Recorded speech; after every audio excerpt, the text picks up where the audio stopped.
wanita nggak boleh hulwah berduaan dengan laki-laki yang bukan mahramnya. Karena itu sering kita dapati perempuan-perempuan yang nekat, berani melanggar batasan ini, akhirnya terjatuh kepada perselingkuhan. Akhwat naik Grab kesana kemari, awalnya biasa aja.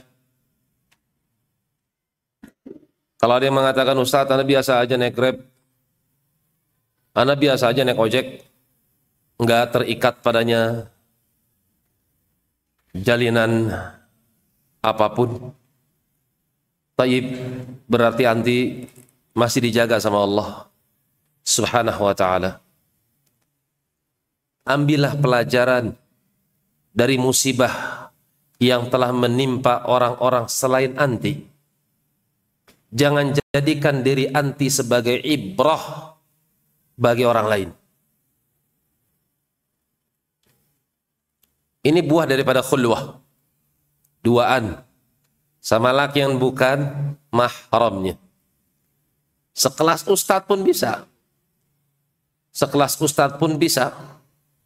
Kelepak-kelepak gara-gara wong wedok, gara-gara perempuan.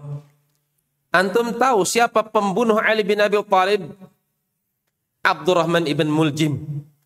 Kenapa beliau ingin membunuh Ali bin Abi Thalib? Disebabkan karena wanita yang membuatnya terfitnah karena kecantikannya. Wanita ini punya kakak. Kakaknya terbunuh oleh pasukan Ali ketika perang Nahawan. Ketika Ali radhiyallahu ta'ala anhu menumpas kaum Khawarij. Maka ketika laki-laki ini al-mujrim datang dan dia ingin menumpas Ali sebetulnya. Namun ketika ketemu dengan perempuan yang cantik lagi memikat, terjadi khulwah, terpikat. Ternyata perempuan ini Kharijiyah, seorang wanita Khawarij. Kalau kau ingin meminang saya, maka aku minta mahar. Apa maharnya? Bunuh Ali. Semangat, Masya Allah. Dia racuni itu golok. Ketika Ali radhiyallahu ta'ala anhu keluar daripada rumahnya, as-salah, as-salah. Hada syaitan. Laki-laki setan ini sudah ada di atap rumah Ali radhiyallahu ta'ala anhu. Langsung dia nyergap Ali dan tepat mengenai tengah kepalanya. Lihat seorang wanita luar biasa. Ma taraktu fitnatan ad-darra 'ala rijal ba'di minan nisa. Rawahu Abu Daud wa hasanahu al-Albani rahmatullahi alaih.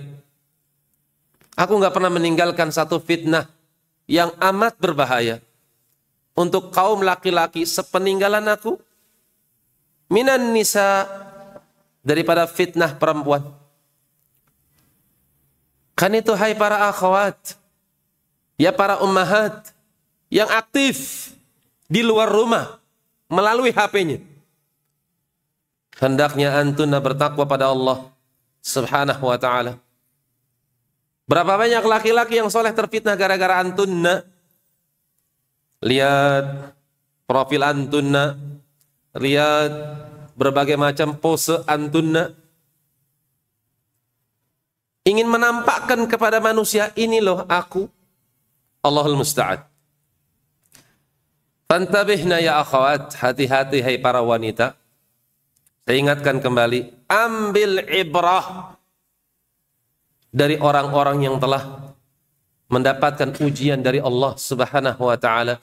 Jangan jadikan diri antunna sebagai ibrah bagi orang lain. Monggo silakan dicatat. Antunna enggak suka, abaikan. La haula wala quwwata illa billah. Berapa banyak laki-laki terfitnah barakallahu fikunna disebabkan karena wanita. Maka kembalikanlah kesalihan mereka ya akhwat. Kembalikan kekhusyuan mereka di dalam salat ya akhwat. Kembalikan hati mereka yang khusyuk, yang khasyah kepada Allah Subhanahu wa taala. Tilawatul Quran yang dibaca oleh mereka disebabkan karena fitnah. Antunna, kembalikan. Hendaknya antunna bertakwa pada Allah Subhanahu wa taala. Kita kaum muslimin punya peraturan. Apa peraturannya? Buat laki-laki keluar rumah, buat perempuan menengok, diam di rumah. Wa qarna fi buyutikun wa la tabarrujna tabarrujal jahiliyatil ula. Untuk para wanita hendaknya perbanyak di dalam rumah. Kalau memang harus keluar, maka pakailah perhiasan, tapi perhiasan syariat, kerudung, jilbab. Wala yubdina min zinatihinna, jangan tampakkan perhiasan yang zahir pada orang selain yang bukan mahrammu. Dan janganlah tabarruj, bersolek seperti orang-orang jahiliyah terdahulu. Ketika Allah menyebut jahiliyah, artinya celaan. Kalau sudah dicelaan, kalau terdapat pada unsur celaan, berarti ada unsur pengharaman di sana. Fantabihna. Lihat bagaimana Imam Nawawi rahmatullah alaih ingin memberikan pesan buat kita, ibu-ibu, akhwat, jangan nekat ya. Jangan nekat. Hendaknya antunna bertakwa pada Allah Subhanahu wa ta'ala. Kasus perselingkuhan banyak terjadi. Apa sebabnya? Ketika akhwat, ketika ummahat memiliki supir pribadi. Sekali, no problem. Dua kali, no problem. Lah kalau terus-terusan, kemana suaminya? Walau alam bisawab. Syughul, sibuk sana, sibuk sini. Lupa dengan bininya. Kenapa? Bininya nggak satu. Bininya satu, bininya dua. Akhirnya memasrahkan kepada supirnya. Apakah tidak terjalin padanya cinta? Allahul musta'an. Asyaitanu ma'al wahid wa huwal itsnaini ab'adu. Setan itu selalu mencari orang yang sendirian. La yakhluwanna rajul wa imra'ah. Tidaklah seorang laki-laki dengan perempuan berduaan illa syaitan thalithuhuma, kecuali setan adalah pihak yang ketiga. Fantabihna. Hati-hati. Jangan sampai kehormatan antunna rusak disebabkan karena hal-hal yang seperti ini. Tidaklah syariat memberlakukan syariat kecuali untuk menjaga kehormatan kita sebagai manusia. Tidaklah syariat memberikan batasan-batasan khusus untuk mereka para akhwat kecuali disebabkan karena cintanya Allah kepada para wanita. Silahkan nonton kembali, menilik kembali. Awal-awal Islam itu berdiri. Kita lihat wanita-wanita pada zaman terdahulu. Seperti apa keadaan mereka? Selalu diintimidasi, selalu dizalimi, selalu dikecilkan dan dikucilkan. Itu sifat-sifat para wanita sebelum datangnya Islam.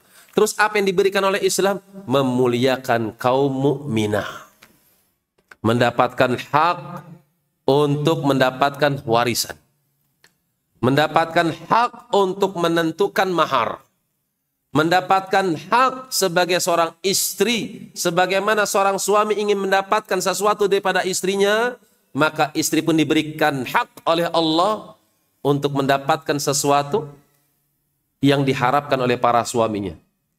Walahunna mithla ma 'alaihinna bil ma'ruf. Mereka para wanita pun punya hak sebagaimana kalian laki-laki juga punya hak. Islam mengangkat derajat wanita.